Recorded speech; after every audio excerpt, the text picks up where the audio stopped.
Abraham గారికి దేవుడు ఈ మాట చెప్పగానే బహుశా ఆయన మొదటి జీవితం గుర్తొచ్చి ఉంటుంది. ఆయన పిల్లలు లేకుండా బాధపడుతూ ఉన్న సమయంలో, కన్నీరు విడుస్తున్న సమయంలో, రోడ్డు మీద అడుగు పెట్టడానికి ఎవరేమంటారో అనేటువంటి ఆలోచనలతో బాధపడుతున్న సమయంలో, దేవా, ప్రభువా, నాకు బిడ్డలు కావాలని కోరుకున్నాడో, ఎన్నిసార్లు కోరుకున్నాడో కానీ దేవుడు ఒక వాగ్దానం చేసిన తర్వాత ఒక ఆశ మొదలైంది ఆయనలో. నాకు దేవుడు బిడ్డలను ఇస్తాడు. ఎదురు చూస్తున్నాడు. చూశాడు 25 సంవత్సరాలు చూశాడు. దేవుడు ఒక వాగ్దానం చేసిన తర్వాత ఖచ్చితంగా ఇస్తాడని నమ్ముతున్నాడు. కానీ ఆ నమ్మకం ఎంతకాలం అండి? 1, 2, 3, 4, 10, 15, 25 సంవత్సరాలకి దేవుడు బిడ్డనిచ్చాడు.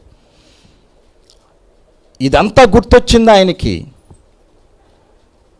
నేను బిడ్డలు లేని సమయంలో నేను ఎలాంటి కష్టాలు అనుభవించాను, ఎలాంటి మాటలు భరించాను, ఎంత బాధపడ్డాను, ఎంత వేదన పడ్డాను. నేను, నా భార్య బయటికి వెళ్ళాలంటే భయపడిపోయాం, బాధపడిపోయాం. ఎవరేమంటారో, ఎవరేమనుకుంటారో, వీళ్ళు ఎదురొచ్చారు, వాళ్ళు ఎదురొచ్చారు. మన జీవితంలో మనం చూస్తానే ఉన్నాం. ఈ రోజుల్లో కూడా పిల్లలు లేని వారిని ఎంత దారుణంగా మరి తోటి వాళ్ళే మాట్లాడటం మనం చూస్తున్నాం.